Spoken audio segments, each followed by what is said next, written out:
L'effet juste que tu puisses commencer ce mois devait être une raison essentielle pour que tu puisses l'acclamer. Il y a certains qui ont commencé le mois passé, ils n'ont pas pu le finir. Il y a d'autres qui ont commencé le mois passé, mais ils sont à l'hôpital. Toi, tu es là, tu es en bonne santé. Tu es là, tu es capable de l'écouter. Tu es là, tu as mangé, tu as un endroit où dormir. Donc quand je dis acclame le Seigneur, tu dois l'acclamer avec reconnaissance.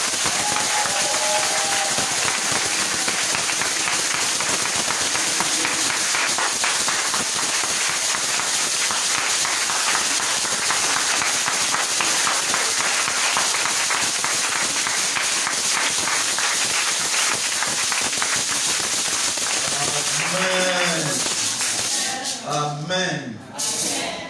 Nous sommes dans le nouveau mois, le mois d'octobre qui vient de commencer, et nous sommes à notre tout premier programme d'octobre. Amen. Remercie le Seigneur, commence à remercier le Seigneur qui t'a fait rentrer dans ce mois d'octobre. Parle au Seigneur, dis Seigneur merci parce que tu m'as fait rentrer dans ce mois d'octobre. Remercie le Seigneur. Dis merci Seigneur parce que tu m'as fait rentrer dans ce mois d'octobre avec grâce, avec paix, avec amour, avec tout ce qu'il faut. Et tu m'as fait rentrer dans ce mois d'octobre. Remercie le Seigneur. Si tu crois que c'est lui qui t'a fait rentrer dans ce mois d'octobre, commence à le remercier. Commence à le remercier. Dis Seigneur merci. Je n'ai peut-être pas tout ce que je désire. Je n'ai peut-être pas tout ce que je veux. Mais je te remercie Seigneur parce que déjà, tu m'as donné la santé.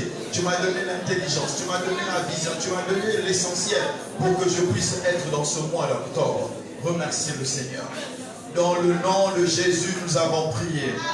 Dans le nom de Jésus, nous avons prié. Tu vas encore élever la voix. Tu vas commencer à parler au Seigneur. Qu'est-ce que tu veux voir s'accomplir dans ce mois d'octobre? Tu commences à parler au Seigneur. Dis, Seigneur, je veux que tu accomplisses ceci, Seigneur. Je veux que tu me guérisses. Je veux que tu me transformes. Je veux que tu accomplisses ma voiture, que tu accomplisses mon travail, que tu élargisses mon commerce. Commence à parler. Parle au Seigneur, commence à lui donner tes espérances. Parle au Seigneur, donne-lui tes espérances. Demande-lui ce que tu as envie de voir s'accomplir au cours de ce mois d'octobre. Il ne faut pas que tu finisses ce mois d'octobre sans avoir témoigné. Il ne faut pas que tu finisses ce mois d'octobre sans avoir vu la gloire du Seigneur. Commence à le parler, commence à lui dire ce que tu es en train d'attendre. Parle au Seigneur. Parle au Seigneur, parle au Seigneur. Dis, Seigneur, je veux que mon business s'accroisse.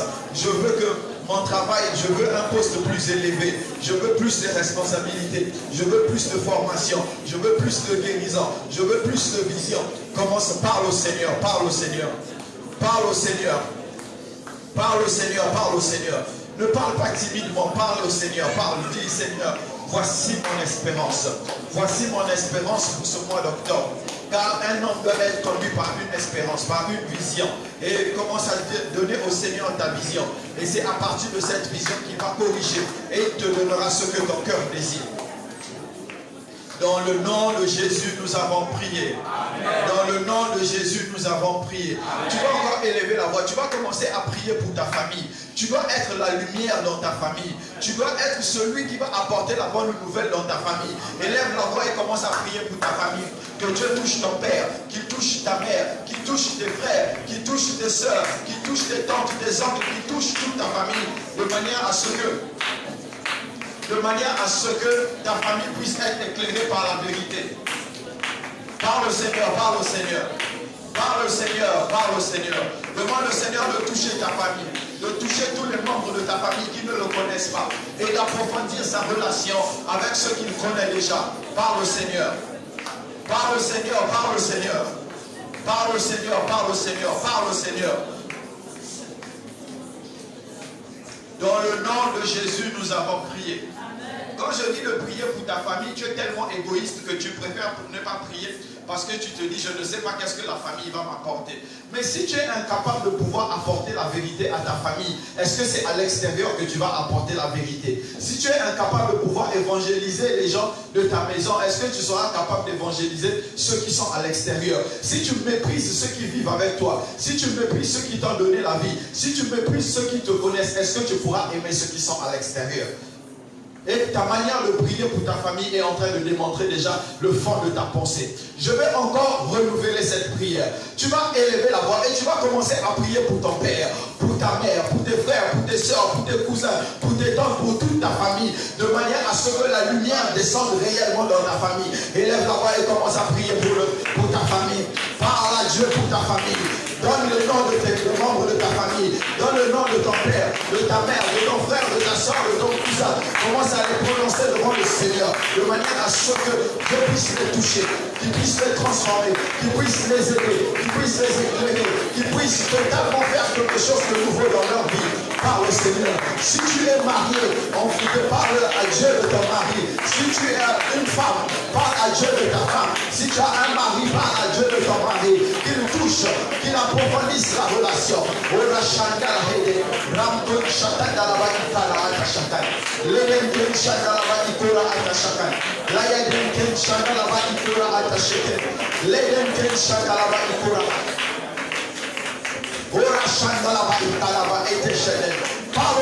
Parle au Seigneur pour ta famille. Parle au Seigneur pour ta famille. Il a dit que toutes les familles de cette terre tirent leur nom de lui. Parle de ta femme, parle de tes enfants, parle de tes cousins, parle de tout le monde, parle de ta famille. Que Dieu touche mes frères, que Dieu touche mes soeurs, que Dieu touche ma mère, qu'il rencontre ma belle-mère, qu'il rencontre ma mère. Et Shalahé, Layadem Shagalaba Ikora Atashakal, Layadem Shagalaba Ikora Atashakal, Layadem Shagalaba Oparaba. Dans le nom de Jésus, nous avons prié. Amen. Dans le nom de Jésus, nous avons prié. Amen. À qui d'autre pourrais-je comparer dans les cieux et sur la terre, car au plus profond de mon cœur, je ne connais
pour ce moment où nous venons en ta présence.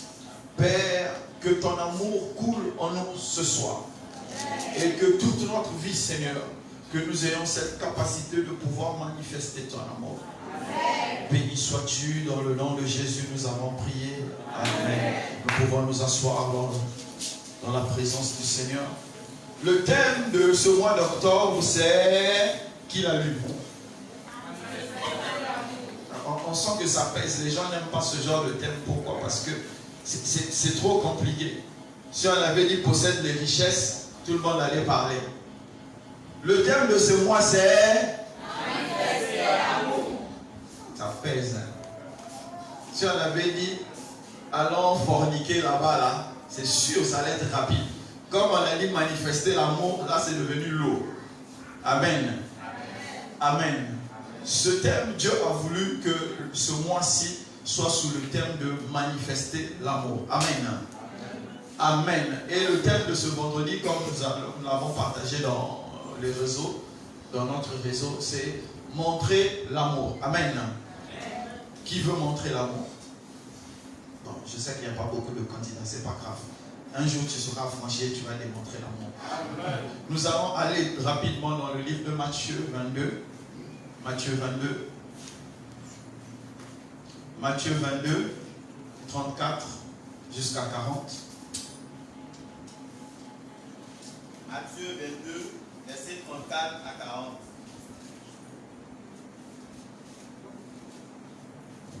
Matthieu 22, verset 34 à 40. Les pharisiens, ayant appris qu'ils avaient réduit au silence les Sadducéens, se rassemblèrent et l'un d'eux, docteur de la loi, lui fit cette question pour l'éprouver. Mais, quel est le plus grand commandement de la loi? Jésus lui répondit, tu aimeras le Seigneur ton Dieu de tout ton cœur, de toute ton âme et de toute ta pensée. C'est le premier et le plus grand commandement. Et voici le second, qui lui est semblable. Pardon. Tu aimeras ton prochain comme toi-même. Verset 40. De ces deux commandements dépendent toute la loi et les prophètes. Amen. Que quelqu'un acclame la parole de Dieu.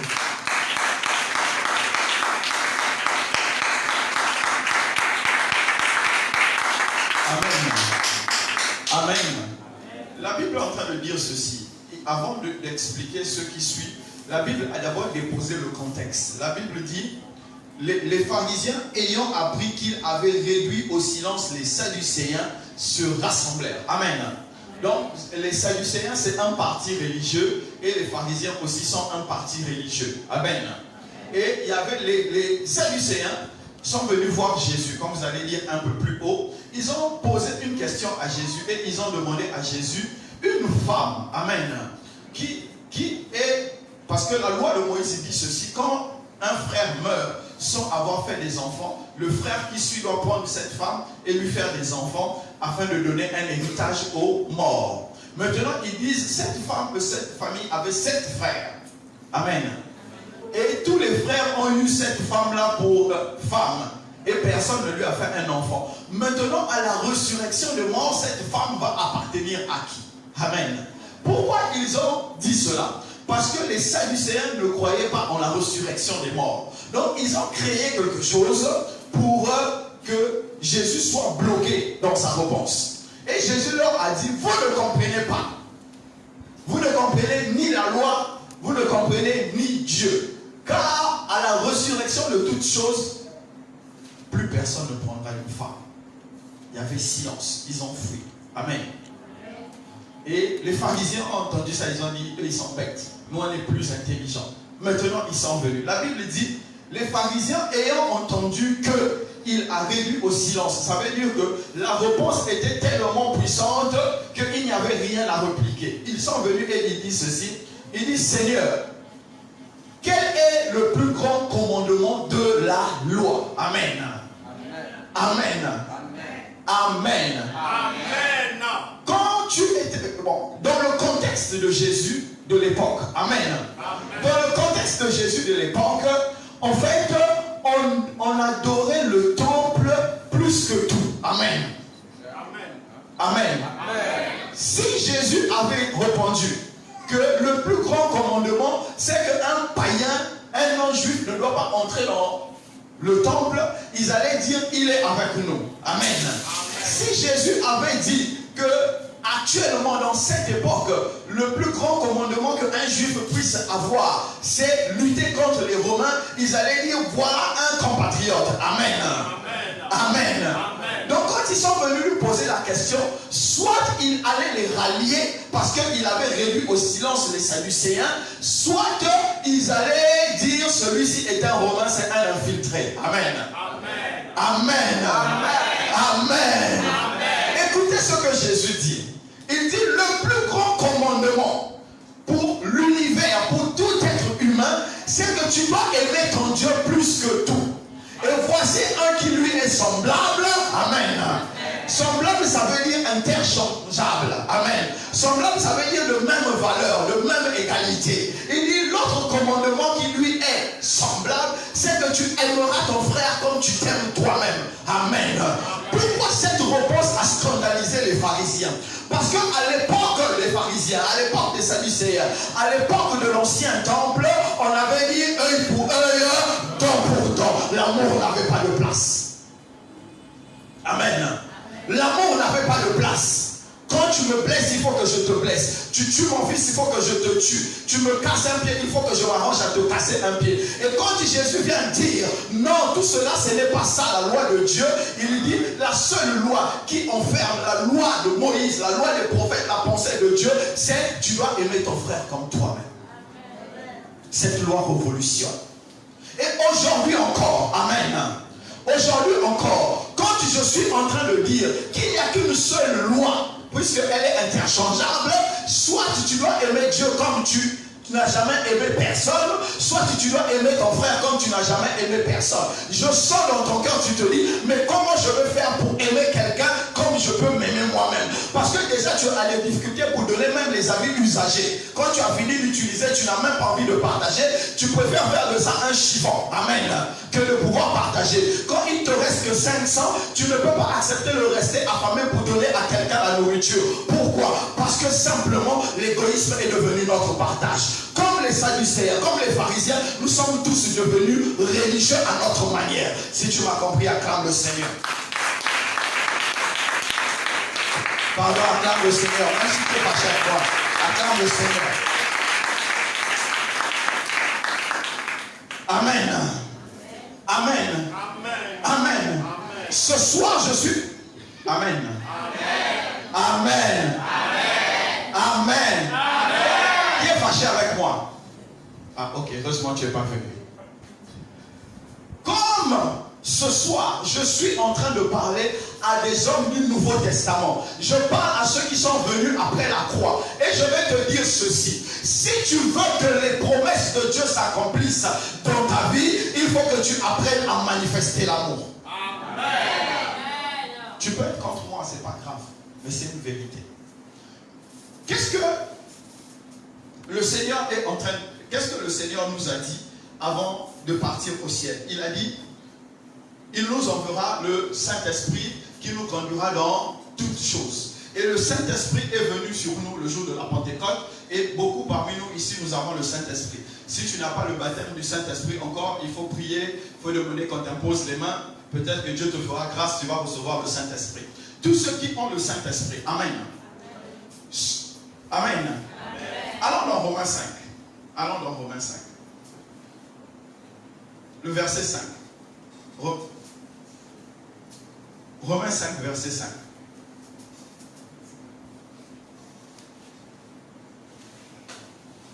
Romains 5, verset 5.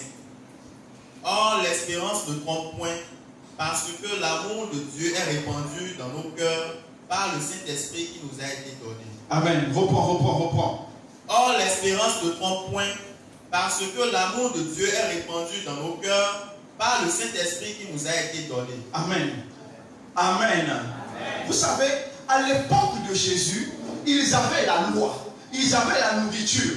Et ce qui leur manquait, c'était quoi? C'était l'espérance. L'espérance, c'est quoi? L'espérance, c'est croire que demain, ça va être meilleur. Amen. Amen. C'est ça l'espérance. Et cette espérance était en train de manquer au peuple juif à cette époque. Pourquoi? Parce qu'ils étaient assujettis aux Romains. Et les Romains faisaient de ce qu'ils voulaient. Et ils étaient là et ils ne savaient pas qu'est-ce qui va se passer. Et quand Jésus arrive, Jésus leur transmet quoi? L'espérance. C'est pourquoi la Bible est en train de dire, oh, l'espérance que nous avons reçue de Dieu, par son Saint-Esprit, fait quoi? Reprend son amour dans notre cœur. Amen.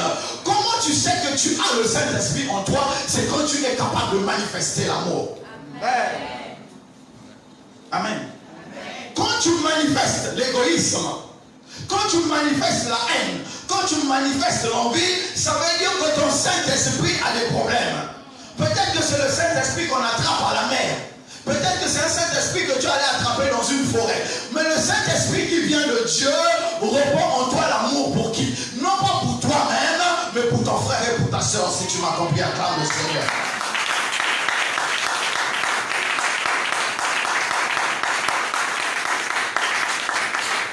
Amen. Je sais. Je dis, mais vraiment, on pouvait chasser les démons. On n'a pas besoin de chasser les démons, on a besoin de manifester l'amour. Tu veux voir les promesses de Dieu s'accomplir? Commence par manifester l'amour. Amen. Souvent, les gens sont enseignés, on enseigne les gens des mauvaises choses parce que ceux qui les enseignent là sont incapables de pouvoir manifester l'amour. Moi, je ne peux pas comprendre. Amen. Je ne peux pas comprendre qu'un pasteur puisse dire à ses brebis, vous ne pouvez pas venir chez moi comme vous voulez, ou bien vous ne pouvez pas m'appeler quand vous avez des besoins. Je ne peux pas comprendre. Ça montre juste que tu n'as pas d'amour à l'intérieur de toi. Parce que la brebis que tu conduis, amen, la brebis que tu conduis, ne choisis pas le jour, l'heure qui va avoir un problème. Et si tu es le seul rempart, si par exemple son enfant est tombé malade, ou bien quelqu'un est tombé malade et qu'on ne peut pas t'appeler, en quoi est-ce que tu es berger? Amen. Amen. Amen. Amen. Et c'est idem pour nous qui sommes ici, pour vous qui êtes dans la salle. Vous devez apprendre à devenir disponibles les uns pour les autres. Si tu ne peux pas être disponible pour le frère qui est à côté de toi, tu ne peux pas être disponible pour la soeur qui est à côté de toi, qu'est-ce qui montre que tu as le Saint-Esprit? Amen. Qu'est-ce qui montre que tu as le Saint-Esprit? Le Seigneur Jésus dit ceci: le Père m'aime parce que je donne ma vie.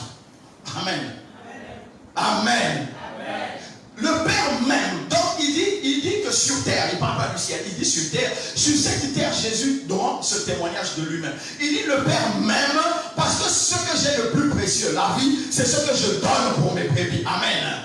Donc toi aussi, ce que tu as de précieux, tu dois pouvoir partager ça avec les autres. Si tu m'as compris, acclame le Seigneur.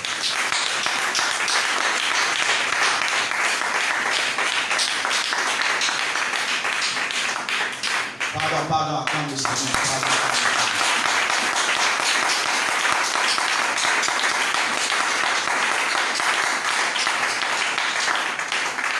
Tu aimeras ton Seigneur de tout ton cœur, de toute ton âme, de tout ton esprit, avec ton porte-monnaie, avec ton compte en banque, avec ta maison, avec tout ce que tu as, tu dois pouvoir aimer Dieu. Amen.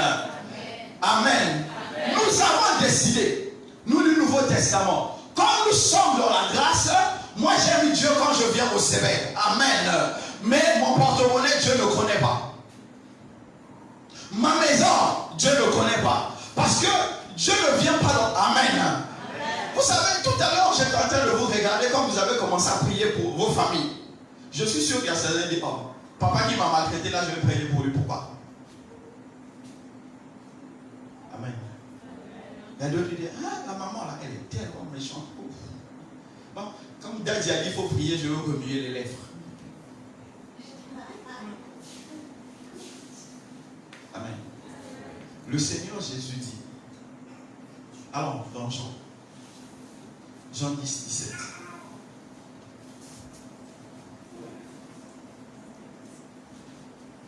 Jean 10, verset 17.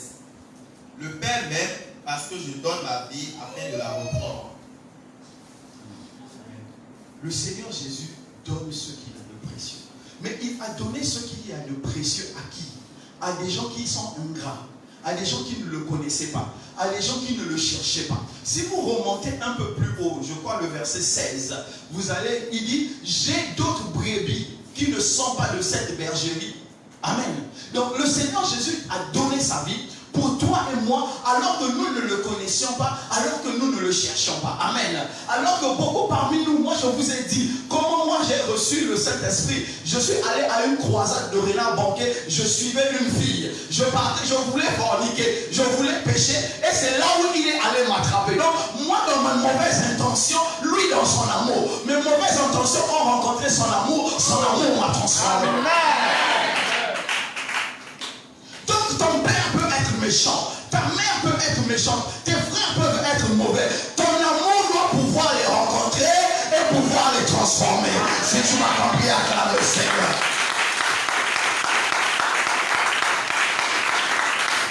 Mais, amen. Vous savez, nous sommes devenus tellement développement personnel, nous sommes devenus tellement égocentriques, nous regardons tellement tout ce qui est à l'intérieur de nous que la priorité ce n'est plus les autres, mais c'est nous-mêmes. Amen. Amen. Amen. Je vais vous dire quelque chose. Il n'y a pas une fonction plus difficile que être père. Franchement, si j'avais le choix, j'allais refuser d'être père. C'est une fonction, un bon père. Il y a des mauvais pères, des très mauvais, des minables pères. Mais je dis un bon père. C'est très difficile d'être un bon père. Parce que quand tu es un bon père, c'est ce qu'on appelle le sacrifice permanent. Amen. Amen. Le bon père anticipe sur les besoins des enfants, sur les besoins de son épouse. Et il s'arrange à répondre à tout cela. Pourquoi il le fait? C'est parce qu'il aime sa femme et il aime ses enfants. Amen. Amen. Amen. Et Jésus, dans une période, il était en train de marcher et il est arrivé dans une petite ville qu'on appelle Naïn. Il y avait une femme qui avait perdu son enfant. Et la Bible dit ceci, ému de compassion. Il était ému de compassion, non pas pour celui qui était mort, mais pour la veuve qui était vivante. Le seul espoir qu'elle avait d'avoir une vieillesse, une bonne vieillesse, c'était ce garçon qui était mort. Et la Bible est en train de dire dans Luc 10, je crois, c'est dans Luc 10, et il dit ceci. Ému de compassion, le Seigneur Jésus dit à la dame, ne pleure plus. Amen. Mais si le Seigneur Jésus regardait à lui-même, est-ce qu'il aurait remarqué que cette femme était peinée? Amen. Est-ce qu'il aurait regardé les peines de cette femme?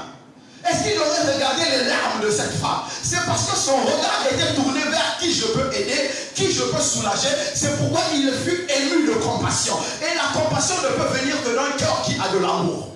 Amen. Amen. Tant que ton cœur n'a pas d'amour, la compassion ne peut pas sortir de toi. Tant que ton cœur est égoïste, la compassion ne peut pas venir de toi. Tant que tu ne regardes à toi-même, tu ne regardes qu'à tes propres besoins, rien de bon ne peut venir de toi. Si tu m'as compris, acclame le Seigneur.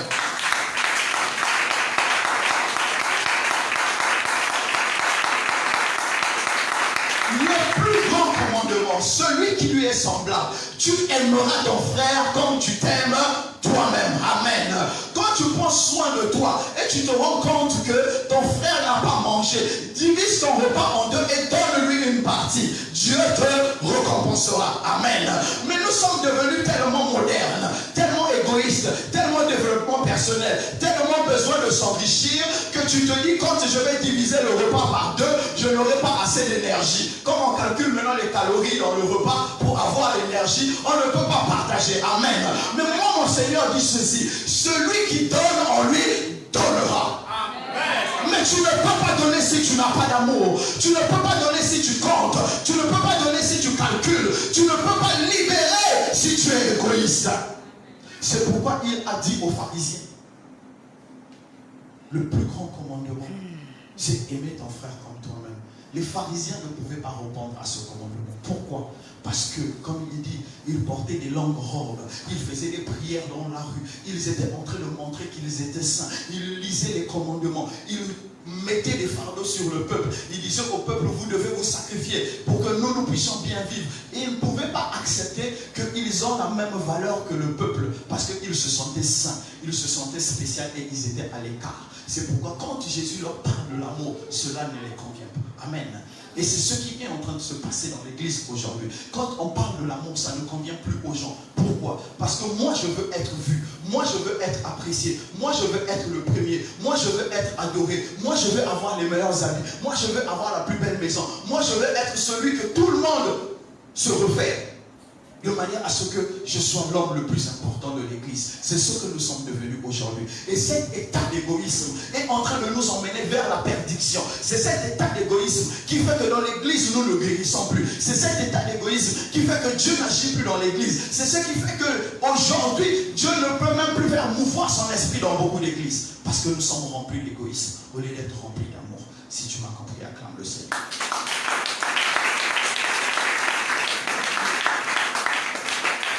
C'est vendredi, nous allons prier. Amen.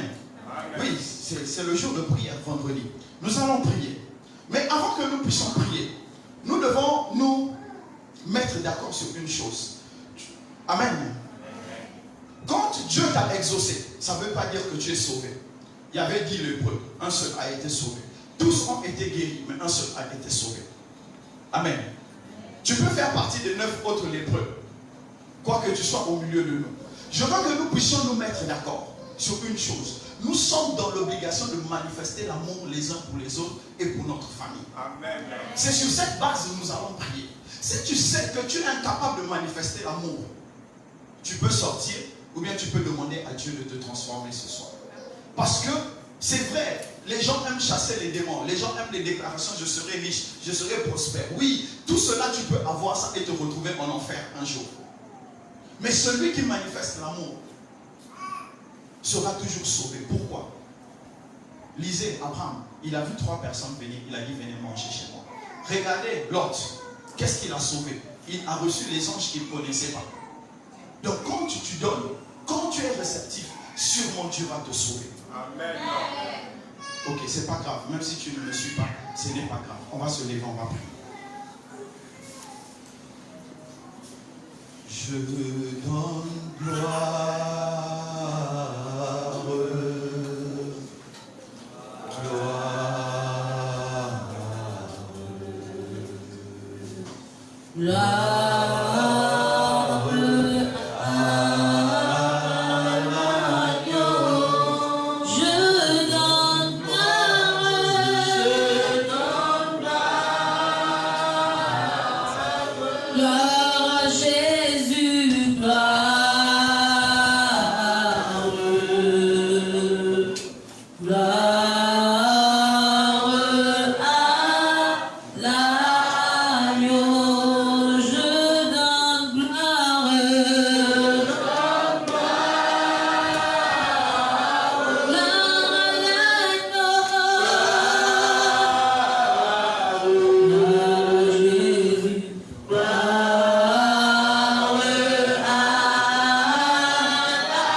les autres. Quel est le degré d'amour que tu manifestes pour ta famille? Commence à regarder à l'intérieur de toi. Commence à faire l'état de lieu de ton cœur. Je suis libre, je veux te louer, de tout mon cœur t'adorer. C'est mon désir de me prosterner devant celui qui m'a sauvé. Oh la chalaba. Je donne gloire à l'agneau, gloire à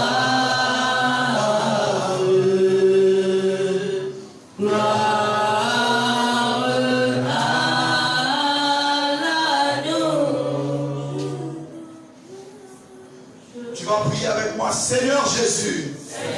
Seigneur Jésus. Seigneur Jésus. Seigneur Jésus. Ce soir. Libère-moi de l'égoïsme, de la suffisance, de l'égoïsme, de la suffisance, de l'égoïsme, de la suffisance, de l'égoïsme, de la suffisance.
Jésus, nous avons prié. Dans le nom de Jésus, nous avons prié. Regarde ton frère de gauche ou de droite, demande-lui son prénom. Fais vite. Si tu connais son prénom, c'est bon. Si tu ne connais pas, demande-lui son prénom. Tout ça, c'est l'égoïsme. Vous ne voulez pas savoir qui est à côté de vous. Ok, tu vas prier avec moi. Ce soir, comme le prophète Saman a dit, c'est par toi que Dieu va passer pour bénir ton frère ou pour bénir ta soeur. Prie avec moi, Seigneur Jésus. Seigneur Jésus. Seigneur Jésus. Ce soir, libère mon frère, ma soeur. Libère mon frère, ma soeur. De l'égoïsme, de la suffisance. De l'égoïsme, de la suffisance. Au nom de Jésus.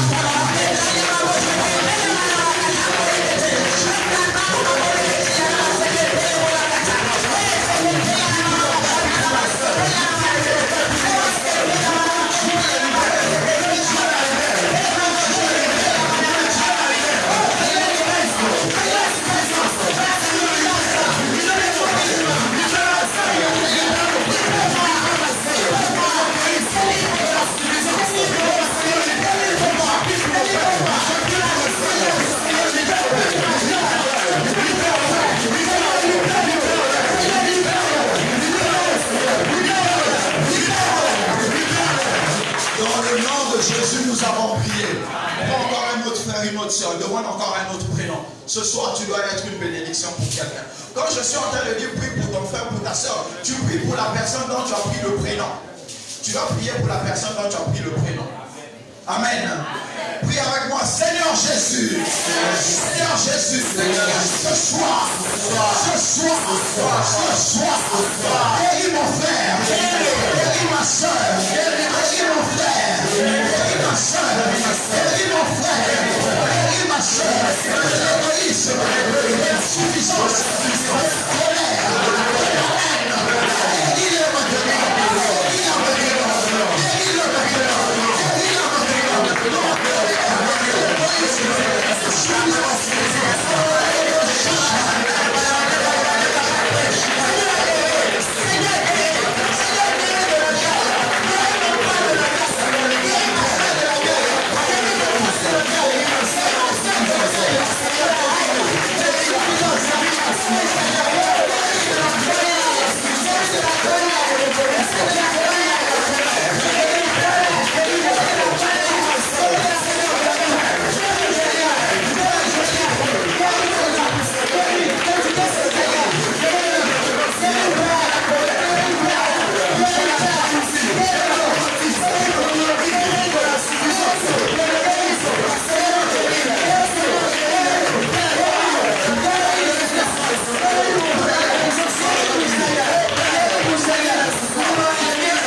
Seigneur te touche ce soir, que son amour te touche ce soir, que ton